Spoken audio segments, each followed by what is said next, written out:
അർജുന് ശ്രീധുവിനോടുള്ള possessiveness, ശ്രീധുവിന് അർജുനോടുള്ള possessiveness, ഇവർക്ക് പശ ഒട്ടിച്ചു കൊടുക്കാൻ പോകുന്ന റസ്മിൻ അളിയൻ. അർജുൻ അപ്സരയോട് കമ്പനി ആവുന്നത് ശ്രീധുവിന് ഇഷ്ടമല്ല, ശ്രീധു സിബിനോട് കമ്പനി ആവുന്നത് അർജുന് ഇഷ്ടമല്ല.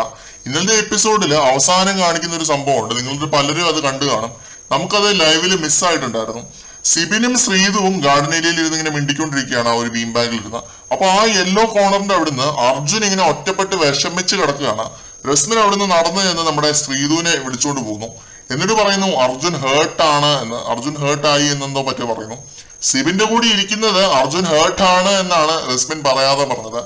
ഇതിൽ എനിക്ക് തോന്നുന്ന ഒരു കാര്യം, ബിഗ് ബോസ് കോംബോസ് എപ്പോഴും ഒരു വെറുപ്പിക്കൽ ലെവലിലേക്ക് പോകുന്നത് ഈ ഒരു പൊസസീവ്നെസ് എന്നൊരു ഫാക്ടറിലേക്ക് വരുമ്പോഴാണ്.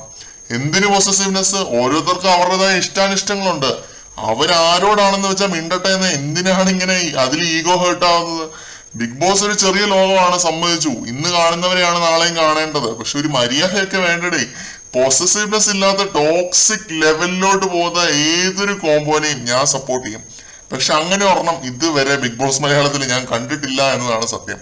എല്ലാം പൊസസീവ്നെസ്സും ഈ പറഞ്ഞ മറ്റുള്ളവരോട് മിണ്ടുന്നത് ഇഷ്ടമല്ല എന്നുള്ളത് പോലത്തെ മറ്റേ പഴഞ്ചൻ ഇടപാടുകളാണ്.